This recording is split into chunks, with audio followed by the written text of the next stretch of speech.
Dis bonjour à la caméra. Bonjour, bonsoir, j'espère que vous allez bien. C'est quoi ce truc tout dur que je sens sur moi, là, gros dégueulasse? Ah. Oh, le coquin.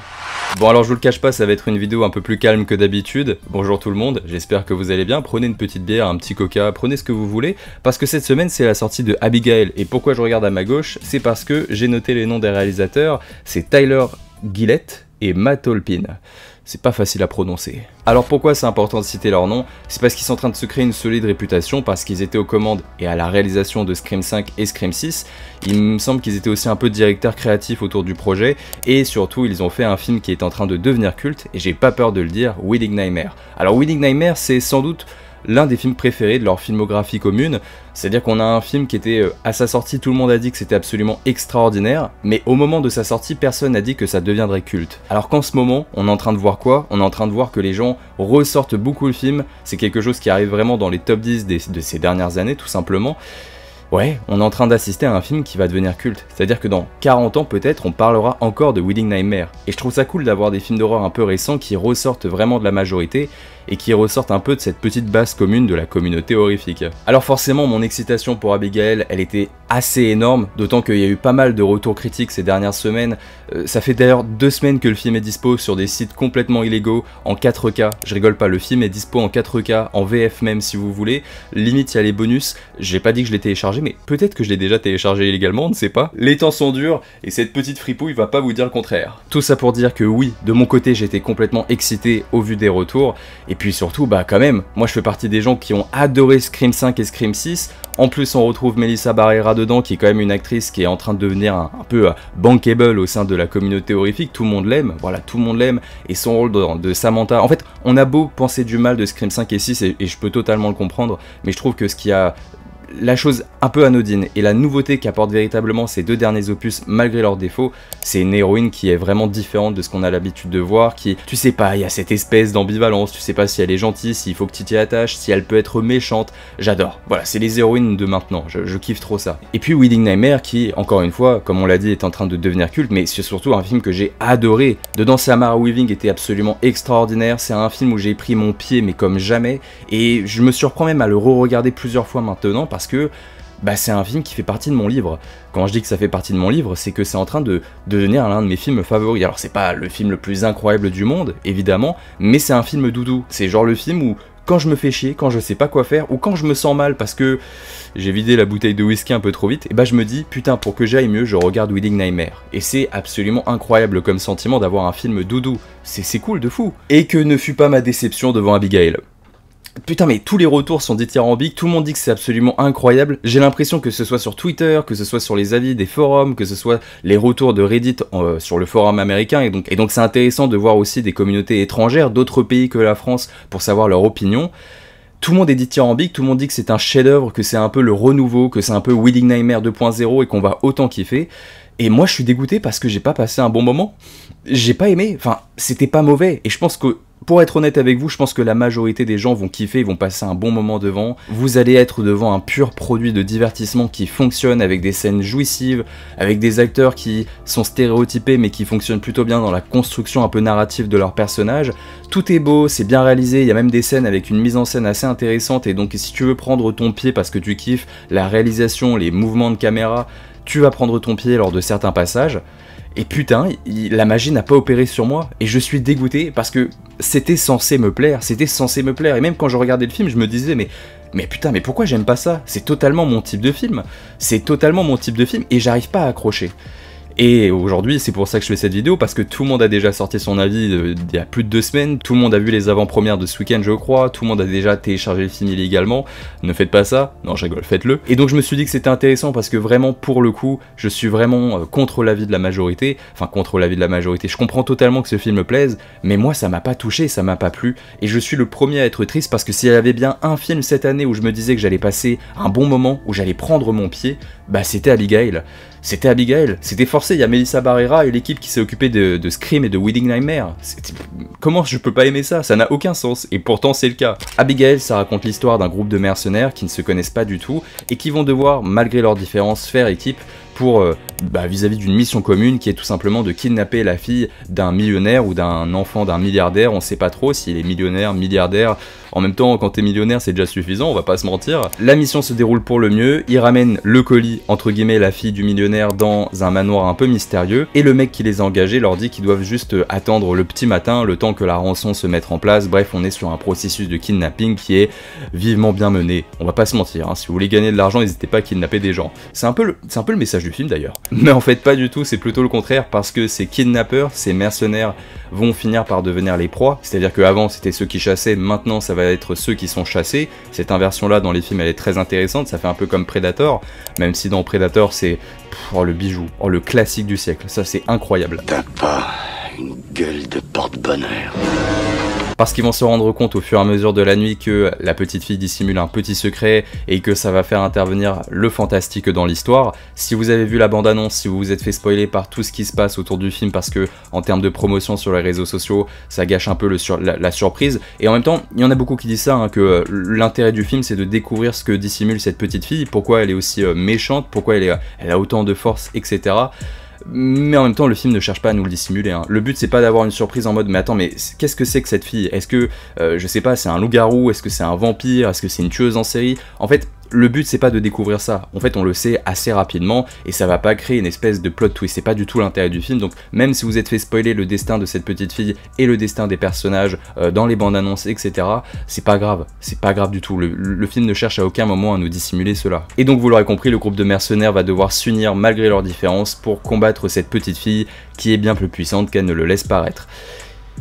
Et c'était long, c'était vraiment long, c'est à dire que le film dure, il me semble, à peu près 2 heures, peut-être un tout petit peu moins, mais on a la moitié du film, sans déconner on a au moins 50 minutes du film où on a une répartition du rythme qui est tellement étrange, c'est-à-dire qu'on a 10 minutes où on voit le groupe de mercenaires se former, essayer de créer des liens où en même temps ils se clashent, ils kidnappent la petite fille et ils arrivent dans le manoir et là tout d'un coup ça redescend pendant au moins 40 minutes, c'est-à-dire qu'on a 40 minutes où il ne se passe rien, il n'y a pas d'action, il n'y a pas de mystère, il y a simplement le groupe de mercenaires. En fait c'est une phase de présentation des personnages, c'est-à-dire que pendant 40 minutes le film s'arrête pour nous présenter chacun des mercenaires et on va voir qu'ils sont tous un peu stéréotypés et qu'il n'y en a pas vraiment un qui sort du lot, c'est-à-dire que j'ai pas réussi à m'attacher aux personnages parce que c'était des stéréotypes, mais en même temps c'est un peu le but de leur personnage, c'est des mercenaires, va être subtil avec ça, c'est quand même compliqué. Et la seule qui sort du lot, évidemment c'est l'héroïne Melissa Barrera, qui a une histoire qui est bien plus touchante, qui est bien plus intelligente que la moyenne, qui est bien plus intelligent que l'ensemble du groupe. Et c'est chiant parce que en fait, à partir du moment où tu fais une phase de présentation des personnages, on a je sais plus combien de personnages, ils sont assez nombreux, à partir du moment où tu calmes ton rythme et où tu fais 40 minutes où on parle uniquement, où il n'y a que des dialogues, où on présente les personnages, on montre leurs faiblesses, leurs atouts, tu te dis s'il y a 40 minutes de présentation des personnages et que tu n'arrives pas à t'y attacher, c'est qu'il y a un problème, ça veut dire que ces 40 minutes ne servaient à rien. Et j'ai pas réussi à m'attacher au personnage en dehors de Melissa Barrera, et c'est un véritable problème. D'ailleurs je dis que c'est Melissa Barrera, mais le personnage s'appelle Joey, excusez-moi, on va dire le personnage de Joey parce que ça commence à être un peu compliqué sinon. On pourrait croire que je m'attache au personnage uniquement parce que c'est Melissa Barrera, mais le personnage de Joey qu'elle incarne, c'est vraiment un personnage qui est touchant dans le sens où il y a une complexité par rapport à une histoire qu'elle a avec son enfant, le fait qu'elle l'a en quelque sorte abandonné, le fait qu'elle essaie de se rattraper avec de l'argent et qu'au fur et à mesure elle va se rendre compte que l'argent ça fait pas le bonheur. Bon, c'est un peu simplet comme idéologie, mais ce que je veux dire c'est qu'elle se rend compte que l'argent ne va pas rattraper ce qu'elle a mal fait dans sa vie. Ça c'est plutôt intéressant et c'est même quelque chose de voir une mère qui abandonne son gosse en quelque sorte. Je trouve que c'est plutôt intéressant, ça renverse un peu les codes un peu traditionnels et c'est cool. Mais le reste des personnages c'est des stéréotypes ambulants, et encore une fois le problème c'est pas d'avoir des stéréotypes ambulants, le problème c'est d'avoir une phase de présentation de 40 minutes sans déconner où il ne se passe rien, on a des dialogues, on les présente vraiment pendant longtemps, pour au final qu'on ne s'y attache pas, et pour au final qu'ils servent tous de bouc émissaire, c'est-à-dire que c'est de la chair à canon. Et en fait j'ai jamais compris ça, c'est-à-dire que moi j'ai toujours demandé dans les films d'horreur qu'on ait une phase des présentations des personnages les plus importants, c'est ce qu'a réussi à faire la saga Scream, qu'on le veuille ou non. Scream 1, Scream 2, Scream 3, ça a réussi à rendre des personnages attachants qui étaient à la fois secondaires mais aussi des personnages principaux, tu t'y attaches, que tu le veuilles ou non. Et ça dure pas longtemps les scènes de dialogue, ça dure pas longtemps les scènes de présentation des personnages dans Scream, mais c'est tellement efficace, et c'est pas des stéréotypes ambulants. Là on a un film qui vraiment pose son atmosphère, pose son ambiance avec les personnages pendant plus d'1 heure, sauf que tu t'en fous qu'ils meurent ou pas. En fait quand il y avait un mort parmi les personnages, j'étais là en mode bah je m'en fous, c'est ça que je suis venu voir ça, je suis venu voir une sorte de phase de boucherie. Et dans Wedding Nightmare, qui est fait par les mêmes réalisateurs, Ils ont eu l'intelligence de présenter uniquement le personnage principal incarné par Samara Weaving et son époux dans le film. Et c'est-à-dire qu'on a juste deux personnages qui sont présentés, on va en quelque sorte s'y attacher, et pourtant on est dans une partie de Cluedo, il y a tellement de personnages, il y a tellement d'antagonistes, mais on perd pas de temps parce que ces antagonistes-là ne doivent servir qu'à une seule chose, ça doit être des antagonistes, et surtout ils servent de chair à canon, et c'est tout. Là, ça aurait dû être la même chose pour Abigail, on n'aurait pas dû avoir une phase entière d'introduction qui dure 1 heure avant que le film démarre. Franchement, c'était long. En termes de rythme, ça fait longtemps que j'avais pas vu un tel problème, et moi, ça m'a dérangé. Alors peut-être que c'est moi le problème, peut-être que j'ai pas réussi à rentrer dans les dialogues, peut-être que j'ai pas réussi à m'attacher au personnage alors que beaucoup d'entre vous vont réussir. Mais j'ai trouvé le rythme tellement décousu, et au moment où le film démarre, au moment où Abigail révèle son véritable visage, révèle sa véritable force, et où le fantastique pénètre l'œuvre, bizarre comme phrase, et bah je suis rentré dedans que lors des passages d'action, et il y avait toujours un peu ce rythme décousu, c'est scène d'action, on redescend, scène d'action, on redescend, on emprisonne Abigail, on la re-emprisonne, je sais pas, il y avait quelque chose qui était vraiment décousu, et j'ai trouvé le rythme extrêmement mal géré, à l'exception de la phase finale. C'est-à-dire que lorsque le film arrive dans ces dernières 10 minutes, là, il y a de la pression, il y a de la peur pour nos personnages, et surtout pour l'héroïne, et on rentre dans quelque chose qui est bien plus surprenant et qui est bien plus jouissif. Mais, je peux pas nier une chose, malgré un rythme décousu, malgré un rythme où je me suis un petit peu emmerdé pendant la première heure, et où je comprends pas l'intérêt de développer des personnages qui ne servent que de chair à canon, et bah, quand ça part, ça part. C'est-à-dire qu'on a des scènes d'action qui sont tellement jouissives, on retrouve vraiment ce rythme à la Wedding Nightmare où à la fois on essaie de se cacher, mais on se rend compte que de se cacher c'est pas la bonne solution, du coup on va essayer de traquer la personne. Pourquoi Siri s'active là, Qu'est-ce que... Je regrette, je n'ai pas de réponse à cela. Ta gueule. Non, pour être plus sérieux, lorsque le rythme part, on sent qu'il y a vraiment une intelligence dans la mise en scène, et on ne peut pas le nier, c'est que ce soit Scream 5, Scream 6 et Wedding Nightmare, c'est-à-dire leurs précédents films, il y a toujours eu cette qualité dans la manière de découper les plans, au moment dans la frénésie de l'action, etc. Je trouve que dans les moments où l'action part, où c'est extrêmement violent, extrêmement gore même par moments, où c'est jouissif, bah déjà oui c'est jouissif dans la mise en scène, et ils arrivent à découper les plans pour que ça soit extrêmement frénétique, mais en même temps il y a tellement cette clarté, et ça c'est vraiment quelque chose de difficile de réussir à charcuter les plans tout en gardant et en conservant une certaine clarté. On comprend tout ce qui se passe, et quand il y a des scènes d'action, j'ai beau être pas assez immergé dans le film, bah j'étais quand même à fond dedans, parce qu'ils ont une véritable maestria dans la mise en scène. Ils maîtrisent vraiment leur art dans les moments et les passages d'action, et c'était le cas dans leurs précédents films. Dans Scream 6, je suis désolé, mais la scène dans l'espèce de mini centre commercial, dans l'espèce de mini boutique là où il y a Ghostface avec le fusil à pompe, en termes de découpage, en termes de mise en scène, c'était tellement efficace, c'était tellement jouissif, et je parle même pas de Wedding Nightmare, les moments d'action, c'était à crever tellement la pression était folle, et tellement on était accroché à nos sièges de fauteuil. Là, c'est exactement pareil. Et en fait, c'est un peu ça mon problème avec le film, c'est que j'ai tellement kiffé les scènes de fin, les moments de frénésie, les moments d'action, les moments de brutalité, que je me suis rendu compte que la première heure du film où c'était calme, bah j'ai pas kiffé, et que j'étais là en mode mais putain mais ça va démarrer, parce que quand ça démarre c'est cool, fallait démarrer plus rapidement, et je pense sincèrement que le film aurait gagné en rythme et aurait gagné en termes de plaisir s'il avait commencé directement à rentrer dans le bain. Ça a pris trop de temps, je sais pas, fallait faire un film plus court peut-être, c'était la solution. Je comprends pas vraiment pourquoi ils ont perdu autant de temps à présenter les personnages qui ne servent à rien et qui sont des clichés et des stéréotypes ambulants auquel on aura oublié d'ici 2-3 jours, enfin d'ici même 2-3 semaines. J'ai oublié les 3 quarts des personnages, je reconnais leur visage, mais leur trait de caractère et tout, j'ai totalement oublié, à part Melissa Barrera, à part Joey, appelons-la Joey quand même. Et en parlant de Joey, le personnage principal, comme je vous l'ai dit, il y a vraiment une subtilité qui est vraiment plaisante, comparée aux autres qui sont vraiment juste des personnages un peu bourrins. Ils sont bourrins pour l'être, même des fois ils vont s'insulter, etc.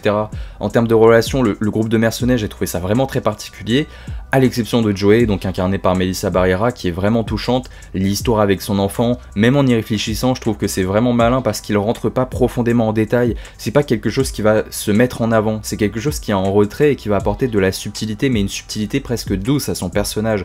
Ça fait du bien de voir Melissa Barrera qui incarne un personnage un peu plus sensible, et j'avais vraiment beaucoup aimé un autre de ses films qui est sorti assez récemment, enfin c'était l'année dernière, c'était Bed Rest, si je dis pas de bêtises, c'est 2023, Bed Rest. Bed Rest, dedans elle incarnait une mère de famille qui tout simplement était enceinte et qui faisait tout pour protéger son enfant en quelque sorte qui n'était pas né et personne ne la croyait, il y avait une histoire un peu surnaturelle et elle était extrêmement touchante et ça faisait du bien et ça fait du bien de la voir incarner des personnages différents de ce qu'elle incarnait dans Scream 5 et 6 où c'était un peu plus... on sentait ce côté ambivalent, là on la sent mère de famille, on sent que c'est une mère de famille qui a des difficultés à surmonter sa relation avec son enfant, qui s'en veut, qui a commis des erreurs absolument abominables. Elle a en quelque sorte abandonné son enfant et donc là elle essaie de se rattraper avec l'argent, mais ça va pas être mis au premier plan en quelque sorte, même si elle va créer des liens évidents avec la petite fille qui représente l'antagoniste de ce film, Abigail. Abigail toute seule, hein, c'est-à-dire que c'est le nom de l'enfant, elle porte le titre éponyme du film et en même temps c'est un peu l'un des personnages les plus importants, c'est elle qui va vraiment créer le cœur de l'action et de tout ce qui se passe. On voit à un moment que son personnage, donc Joey, essaie de créer un lien avec Abigail, avec la promesse du petit doigt qui rappelle vraiment les promesses que peuvent faire les enfants et les parents. On sent qu'elle essaie de créer un lien et de se rattraper malgré le côté vraiment funeste de Abigail pour en quelque sorte exorciser le fait qu'elle n'a pas été une bonne mère avec son véritable enfant. Et ça j'ai trouvé ça intéressant parce que c'est subtil, ça s'impose pas à toi. Le réalisateur il est pas là en train de te pendre un porte-clés, hey, tu comprends la subtilité de mon personnage, tu comprends? Non, on te laisse faire ta propre interprétation dans ton cerveau et on va pas t'expliquer les plans, on va pas t'expliquer le sens des personnages et le sens de l'histoire. Et ça c'est une qualité qui est vraiment remarquable. J'ai vraiment beaucoup apprécié le personnage de Joey et en plus, encore une fois, elle a beau être sensible, au moment où l'action décolle, bah là Melissa Barrera est complètement badass et ça apporte vraiment un pur bonheur au personnage et ça apporte un pur bonheur à notre visionnage tout simplement. Je trouve que ce duo de réalisateurs, ils arrivent vraiment à choisir des actrices qui incarnent quelque chose à l'écran parce que même pendant Scream 5, il y avait, comment elle s'appelle déjà, Jenna Ortega qui était pas connue à l'époque et pourtant quand on regardait Scream 5, tout le monde avait dit que le personnage de Jenna Ortega, c'est-à-dire Tara, était vraiment cool. Et ils ont choisi qui d'autre? Ils ont choisi Samara Weaving également pour Wedding Nightmare. Et si Samara Weaving est autant appréciée, c'est en partie grâce à Wedding Nightmare. Donc je sais pas pourquoi, mais ils arrivent à trouver des actrices qui me rappellent la subtilité de certains personnages qu'on pouvait avoir notamment dans les films des années 80, genre comme Laurie Strode, comme Sarah Connor, ou même comme Ellen Ripley, ou même une Nancy Thompson de Freddy Krueger. Alors évidemment j'abuse et je cite les meilleures héroïnes du monde, mais ce que je veux dire c'est qu'ils arrivent à trouver des héroïnes qui dégagent quelque chose, qui ont vraiment de la subtilité, où on peut creuser dans leur personnage et qui ont vraiment un talent en termes d'incarner leur personnage à l'écran. Elles ont vraiment des talents d'actrices qui sont cool, ils sont impeccables. Ces mecs-là ont l'œil, qu'on le veuille ou non. Et puis même en dehors de ça, je suis quand même obligé de le dire, le film possède d'autres qualités qui sont assez remarquables, notamment en termes d'ambiance, c'est-à-dire qu'on est plongé dans un espèce de manoir où tout va être enfermé, ça va emprisonner nos personnages, et ce manoir, on dirait le manoir Spencer du premier opus de Resident Evil. Sans déconner, j'ai cru qu'on était dans Resident Evil par moments, c'est-à-dire qu'on a un manoir qui emprisonne nos personnages, qui est vieux, on sent que ce manoir, rien qu'en regardant les murs, ça raconte une histoire qui est là depuis plusieurs décennies, depuis même plusieurs siècles, et c'est vraiment cool d'avoir un travail d'ambiance avec des petites bougies, avec des toiles d'araignée, ça fait ambiance Cluedo, et en même temps, j'ai l'impression que la première référence c'était le manoir Spencer de Resident Evil, et ça m'a juste donné envie de regarder un film Resident Evil qui soit bien fait. Genre, est-ce que c'est possible un jour d'avoir un film Resident Evil qui nous met juste dans le manoir Spencer, genre juste deux personnages dans le manoir Spencer, enfin l'équipe Alpha ou Bravo, je sais plus exactement comment elle s'appelait, et qu'on ait une adaptation fidèle du premier opus. Est-ce que c'est possible ça? Parce que, sans déconner, j'ai l'impression que ce film faisait plus Resident Evil par moment dans certains plans que le dernier opus de Resident Evil qui est sorti, qui s'appelait Welcome to Raccoon City, qui était un film de cosplayer, on va pas se mentir, c'était uniquement du cosplay. Donc en termes d'ambiance, j'ai trouvé ça remarquable, et c'était d'ailleurs l'une des choses, moi je suis vraiment très sensible à l'ambiance, c'est pour ça que j'aime en partie les films d'horreur, c'est-à-dire que moi tu me fous un plan avec du brouillard, avec une plage un peu mystérieuse, un peu comme The Fog, tu me mets de la neige, avec des tempêtes de glace, un peu comme The Thing, tu me mets une petite ruelle avec quelques éclairages dans la nuit, avec un soir de pleine lune, comme dans Freddy, moi je suis heureux, donc en termes d'ambiance, j'ai quand même malgré tout pris mon pied, notamment à la fin quand l'hémoglobine arrive en puissance, parce que oui, il y a quand même des scènes assez gore, assez jouissives, on va dire que les réalisateurs sont toujours des spécialistes pour faire exploser les corps, au premier sens, vraiment littéralement exploser les corps, et évidemment quand t'as des taches de sang qui se mêlent à la noirceur et à l'ancienneté du manoir, ça crée une ambiance et une aura que j'ai beaucoup appréciée. Donc en fait là je suis en train de faire la vidéo et je me rends bien compte, et j'espère que vous vous rendez compte, que même si je suis plus déçu qu'autre chose, je nie pas qu'il y a quand même beaucoup de qualité. C'est pour ça que je dis que beaucoup de gens vont adorer ce film, c'est une certitude. c'est juste que je commence à vieillir, je commence à devenir aigri, mais même en regardant le film, c'était vraiment le seul truc que j'ai dit avec les personnes avec qui j'ai vu le film, je leur ai dit, mais c'est sûr que les gens vont kiffer, c'est typiquement ce genre de film divertissant qui est bien fait et qui va vraiment... En fait, on sent que c'est un film d'horreur fait pour l'été et qui fonctionne bien, et qui est même plus qualitatif que la moyenne. Mais vraiment, je ne comprends pas pourquoi je n'ai pas aimé. Je ne comprends pas pourquoi je n'ai pas réussi à rentrer dedans. Encore une fois, je pense que le premier défaut, c'est le rythme que j'ai vraiment trouvé abominable. En même temps, j'ai vu dernièrement La Planète des Singes et Mad Max Furiosa, et donc en termes de rythme, notamment sur Furiosa, même si c'est un peu plus décousu que Fury Road, on était sur des choses très frénétiques. Donc peut-être qu'en ce moment, j'ai besoin d'y aller à 100 à l'heure. Hein. Peut-être qu'en ce moment, j'ai besoin de faire l'amour frénétiquement. On va passer sur une petite section spoilers, je pense, ouais. Vu ce qu'on va aborder là, ouais, clairement, on va passer à une petite section spoilers. Et je voulais commencer par un truc que j'ai trouvé vraiment dommage. Et je pensais que c'est ce qui allait me faire aimer le film, vraiment.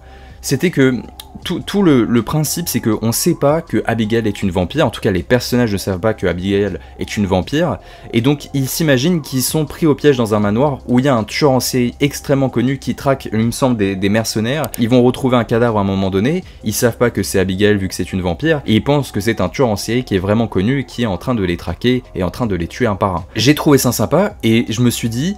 c'est trop cool en fait, parce que ça se trouve ils vont nous faire croire à la fin du film que Abigail était pas si méchante que cela et qu'elle voulait simplement se défendre face à un potentiel tueur en série qui était présent dans le manoir avec eux, et peut-être que même l'un des mercenaires était justement ce tueur en série qui était reconnu dans l'univers qu'essaie de nous présenter le film. Et non, c'est désamorcé, c'est-à-dire que c'est là, ça essaie de nous faire croire qu'il y a un tueur, et puis ça sert à rien, parce qu'on se rend compte rapidement que c'est Abigail, et il n'y a plus du tout de mystère, et ça aurait été trop cool de créer un revirement de situation où à la fin on se rend compte tout simplement que l'un des mercenaires est le véritable tueur en série, que c'est un psychopathe, etc. et que Abigail cherchait à se défendre face à un potentiel tueur qui était parmi les mercenaires. Ça aurait été vraiment trop cool, et ça aurait créé justement un espèce de plot twist duquel il manque cruellement du film. Je trouve qu'il manque une espèce de folie, une espèce d'explosion scénaristique pour qu'on se dise « Ah ouais, le film a réussi à m'arnaquer, il a réussi à m'avoir, là je m'y attendais pas ». Et vraiment, du coup je comprends pas pourquoi ils ont mis en place cette histoire de tueur en série, parce que on sait que c'est Abigail, on sait que c'est son espèce de club de vampires qui est en arrière-plan avec notamment sa figure paternelle qui est genre Dracula, mais du coup c'est con parce que ça désamorce un côté, un élément scénaristique qui aurait pu être vraiment très intéressant, et je trouve que c'est vraiment dommage, surtout de jouer autant avec les spectateurs, de nous faire croire mais vous allez voir il y a un tueur en série, quoi, c'est qui, est-ce que c'est lui, j'ai pas confiance en vous, ça crée de la paranoïa dans le groupe de mercenaires, et ça aurait pu créer un intérêt scénaristique vraiment intéressant. Ils n'ont pas exploité, et en même temps ils nous le donnent en indice, ils se disent hey, vous voyez les spectateurs, oubliez pas ce petit détail, ça va peut-être revenir à un moment donné dans l'intrigue et notamment dans la fin de l'histoire, et non, ils s'en servent pas, ça sert à rien, et du coup on crée juste un espèce d'univers mythologique avec un tueur en série un peu légendaire en arrière-plan, et ils ne s'en servent pas, ça ne sert à rien, puisque ce tueur n'a jamais existé, et j'ai trouvé ça vraiment dommage. Pareil, le retournement d'Abigail à la fin du film qui devient pote avec Joey, genre la promesse du petit doigt, genre ça fait comme s'il ne l'avait pas oublié toutes les deux. Je rappelle qu'Abigail a essayé de tuer tous les mercenaires, qu'elle a essayé de tuer Joey également, et là tout d'un coup, parce qu'elle est en position de faiblesse, elle se dit bon bah je vais aider Joey et je vais tenir ma promesse du petit doigt. Abigail c'est vraiment l'antagoniste de 90% du film, à l'exception on va dire du dernier acte final. Et tout d'un coup on a Abigail qui était vraiment présentée comme l'antagoniste ultime qui devient gentil. Mais bah d'accord, mais en fait elle vient quand même de tuer je sais pas combien de personnes juste avant, donc c'est quand même compliqué de s'y attacher. Je sais pas en fait, de créer un antagoniste qui était quand même charismatique, parce qu'elle était cool Abigail, et surtout l'actrice qui l'incarne, il y a des moments où elle arrive à avoir un espèce d'humour noir qui est vraiment très sympathique. Et tout d'un coup il y a un revirement de situation, elle devient gentille, elle sauve Joey, elle lui demande de partir, et elle voit en elle une mère de substitution. Je trouve ça trop simpliste, et je sais pas. J'aurais aimé que Abigail reste méchante jusqu'à la fin du film, je pense, parce que ça aurait donné plus de charisme. Moi j'aime les méchants qui restent méchants. Mon antagoniste préféré c'est qui? C'est Michael Myers. Et Art le clown aussi, qui est quand même en train de devenir l'icône d'une génération. L'icône d'une toute nouvelle génération. Enfin bref, Terrifier 3 ça va être classique, et on s'égare, mais j'ai envie de parler de Terrifier 3, c'est pas de ma faute. Donc ouais, j'ai trouvé ce revirement de situation trop simple, et en même temps c'était un peu pour créer une espèce de twist. Vu qu'ils avaient pas de twist vraiment à proprement parler dans l'histoire, j'ai eu le sentiment qu'ils se sont dit on va essayer de surprendre un tout petit peu les spectateurs en essayant de rendre Abigail gentille, comme ça ils vont voir qu'on a essayé de faire un peu un revirement de scénario. J'ai pas trouvé ça vraiment bien fait. En fait ça aurait pu être cohérent, mais j'ai trouvé ça trop grossier, de façon personnelle. Mais je comprends que les gens aiment Abigail et aiment un peu tout ça. Et je voulais aborder une dernière chose sur Abigail que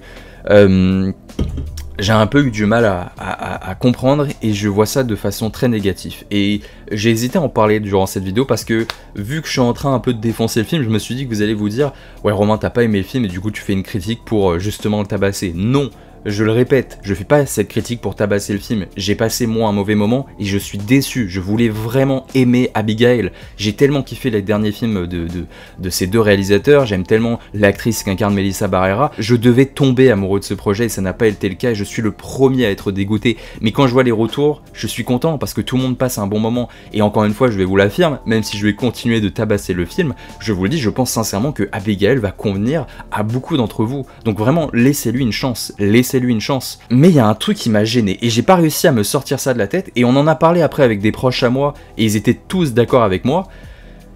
Abigail danse.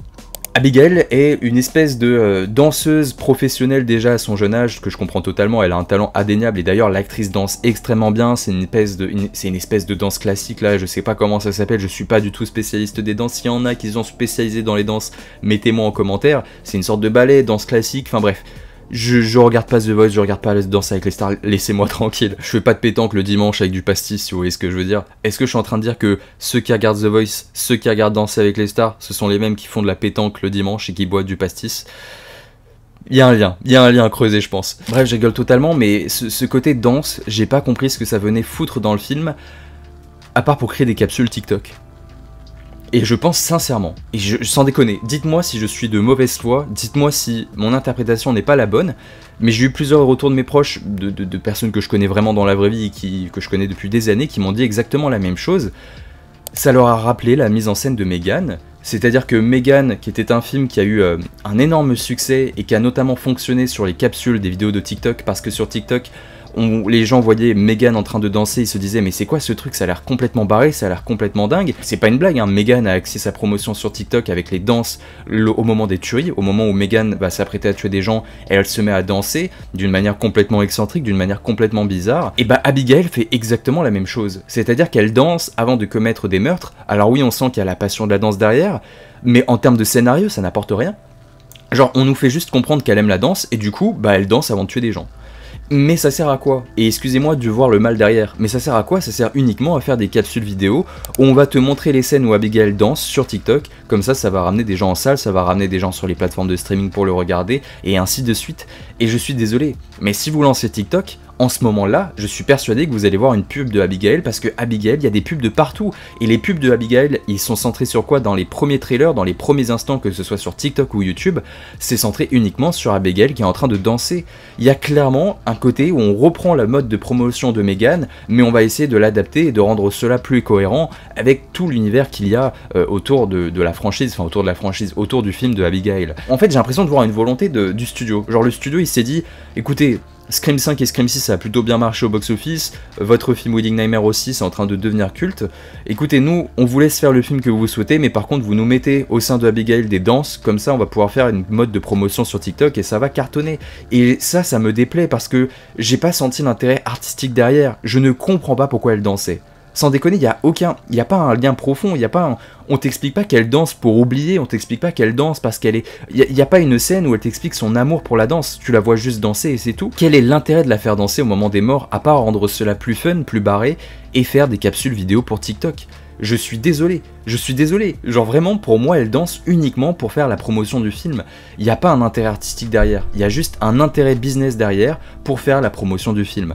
Et moi ça me dérange, je suis désolé, ça me dérange parce que genre pour Megan c'était assez intéressant, c'était nouveau, et Megan, même si c'est un film qui est grand public, c'est un film qui raconte une histoire assez profonde. On a beau tabasser la Blumhouse, Megan ça parle du fait de ne pas être une bonne maman, de remplacer, d'avoir une mère de substitution. Quand tu es parent et que tu regardes Megan, ça te touche, ça fait vraiment peur. Je suis pas papa-maman, mais j'arrive à me projeter. Je suis pas papa-maman, qu'est-ce que je raconte? Je suis pas papa, jusqu'à preuve du contraire, j'ai pas les deux. Enfin, non, on va arrêter là. Mais Megan, il y avait vraiment un sens profond à l'œuvre, du fait de perdre ses parents, du fait de trouver une mère de substitution, du fait que les nouvelles technologies pouvaient être un renfort pour les enfants. Ça parlait de choses assez sérieuses et de choses parfois touchantes, et tu peux creuser. Là, dans Abigail, je suis désolé, on ne peut pas creuser. on ne peut pas creuser, genre vraiment, et c'est pas l'intérêt du film. Mais dans Megan, je pouvais comprendre cet intérêt au détriment de l'artistique, où on faisait danser Megan pour faire la promotion du film sur TikTok et toucher une cible de spectateurs bien précise. Pour moi, on copie uniquement une mode de promotion qui a fonctionné sur Megan pour le coller sur une nouvelle franchise et espérer que ça cartonne en salle et rapporter les 100 millions habituels. Et ça me dérange, parce que quitte à faire danser un personnage au moment d'une scène d'action, faites-le pour qu'il y ait un sens. Faites que genre la danse ça permet de l'exorciser, ça permet de réduire son stress, je sais pas, trouver juste un petit sens. Non mais ça m'énerve, vraiment ça m'énerve. Je sais pas si j'étais le seul à ressentir ça, ça se trouve vous allez me dire mais là t'es aigri de fou là, je vois pas le rapport.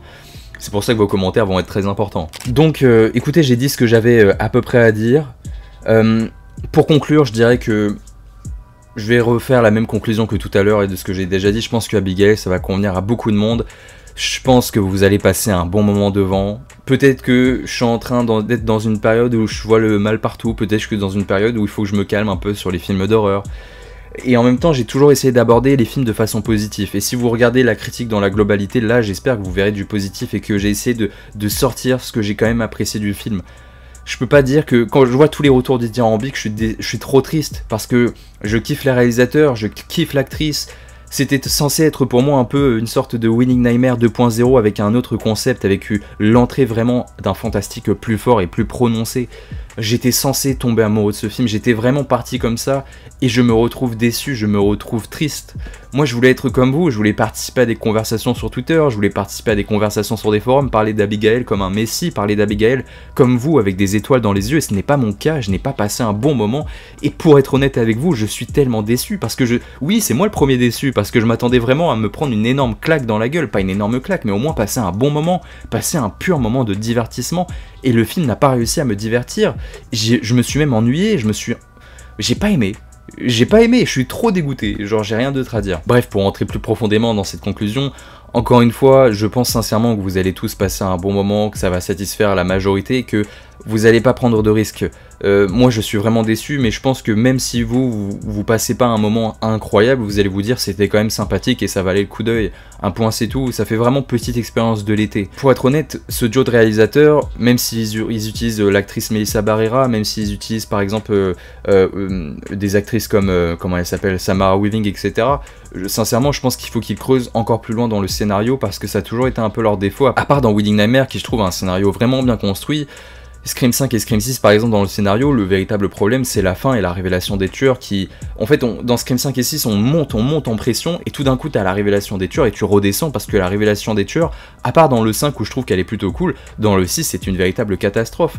Et là pareil, je trouve qu'ils ont un véritable problème de rythme et un problème d'écriture, genre faut qu'ils travaillent avec des scénaristes beaucoup plus pointilleux parce qu'en termes de mise en scène, ces réalisateurs là ils sont tellement chauds, ils savent mettre en valeur quand même leur héroïne, ils savent mettre en valeur l'environnement, faire un travail d'ambiance, ils savent mettre des jumpscares au bon moment, créer de la tension, les mecs sont vraiment forts, ils savent manier une caméra, ils se sont de très bons réalisateurs. Mais putain en termes de scénario, pour moi en tout cas, faut qu'ils creusent beaucoup plus loin. Et ça me fait peur parce que apparemment ce duo de réalisateurs va s'occuper d'ici l'année prochaine ou encore une fois dans 2 ans, 2-3 ans, je sais plus exactement, apparemment ils vont s'occuper d'une sorte de préquel à New York 1997. New York 1997, je suis fan de John Carpenter, je suis fan de ce film, parce que si le scénario de ce préquel à New York 1997 est pas bon, il y a un monde où je sors du train, Vous avez fait des films qui m'ont passionné, j'ai tellement parlé de Winning Nightmare à mes proches, j'ai tellement fait de vidéos sur Scream 5 et Scream 6 et on continue d'en parler de la saga Scream, vous savez que vous avez tout mon amour. Mais il va falloir aller beaucoup plus loin parce que sinon moi je vais sauter du train, surtout si vous vous attaquez à une franchise comme New York 1997. Avec Snake, je sais pas si on se rend compte, avec Snake. Alors qui c'est qui va remplacer Kurt Russell, je sais pas, mais putain va falloir y aller les gars. Voilà à peu près tout ce que je pouvais dire sur Abigail. Encore une fois, tentez l'expérience parce que je pense que ça va vous plaire. J'étais peut-être pas dans un bon mood, peut-être que je vais regarder le film. Et pour être honnête avec vous, oui, je vais lui laisser une seconde chance. Je vais essayer de le revisionner, je vais essayer de me mettre peut-être dans un moment où je suis plus dans une ambiance de fête, où je suis dans une ambiance avec... alcoolisé j'allais dire, mais vraiment, en fait je pense que peut-être que si je l'avais vu avec des potes, genre on se serait mis sur un canapé avec un projecteur dans le jardin, avec quelques bières, avec une petite pastèque, dans une ambiance un peu festive, peut-être que j'aurais vraiment kiffé le moment. Et là non, et je sais pas pourquoi. et je me pose encore beaucoup trop de questions, il faut que j'arrête. Bref, j'ai hâte d'avoir vos retours et j'espère que vous allez réussir à me faire changer d'avis, j'espère que je vais être d'accord avec vous, en fait j'ai vraiment hâte de voir vos retours sous cette vidéo, de continuer à voir les avis des autres parce que c'est quand même l'explosion des bons retours sur Twitter notamment, et même sur les forums comme Reddit. Abigail ressort vraiment comme une putain d'expérience. Excusez-moi d'être vulgaire, donc j'ai hâte de voir tout ça, parce que c'est important de voir des opinions qui sont différentes, de voir des perceptions qui sont différentes. Moi j'ai eu ma vision des choses, ça se trouve dans les commentaires il y a quelqu'un qui va me dire « Non mais frérot, là, ce dont tu parles de Meghan avec les dents, c'est d'un ridicule, tu es hors sujet. » Mais moi j'ai pas l'impression d'être hors sujet, c'est intéressant de voir ces différences de perception, et au moins, même si je suis déçu d'Abigail et que j'ai pas forcément passé un bon moment, au moins ça va me permettre d'en parler. Tu vois, c'est un film où je vais vraiment m'intéresser aux avis des autres, c'est un film qui va me faire creuser, où je vais essayer de voir des analyses. Tu vois, demain, il y a sur mon feed YouTube, il y a une vidéo analyse critique de Abigail qui sort. Je vais être le premier à la regarder parce que ça se trouve, cette personne-là va faire une analyse somptueuse qui va me faire réussir à me faire aimer le film. Et c'est vraiment tout ce que je me souhaite et tout ce que je vous souhaite également, de passer un bon moment devant ces films. Eh bien écoutez les amis, j'espère que vous avez passé un bon moment. Vidéo beaucoup plus détente que d'habitude. On est sur une critique un peu plus brutale. D'habitude je fais plus de montage et tout, mais là c'est un peu short en termes de montage, c'est un peu short en termes de temps. La vidéo de Scream 7 qui est sortie il y a quelques jours m'a pris beaucoup de temps. La suite s'annonce dithyrambique, la suite s'annonce incroyable, les sujets de vidéo vont être vraiment, j'espère que ça va vous plaire. En tout cas, j'espère que vous avez passé un bon moment en ma compagnie, j'espère que tous mes propos ont été clairs, parce que c'est pas facile d'essayer de rester cadré quand tu fais une critique à l'improviste. Là, il y avait, genre là, j'ai noté 5 phrases, là. Genre vraiment, c'est même pas 5 phrases, j'ai noté 5 mots pour essayer d'avoir un plan cohérent, mais j'ai le sentiment d'être parti dans tous les sens. Bref, c'était mes Romains, prenez soin de vous, à la prochaine, je vous fais un gros bisou sur la fesse gauche, et je laisse l'arrêt des fesses pour la personne qui partage ou partagera votre vie à l'avenir. C'est tout ce que j'ai à dire. Mouah, ciao bene les amis.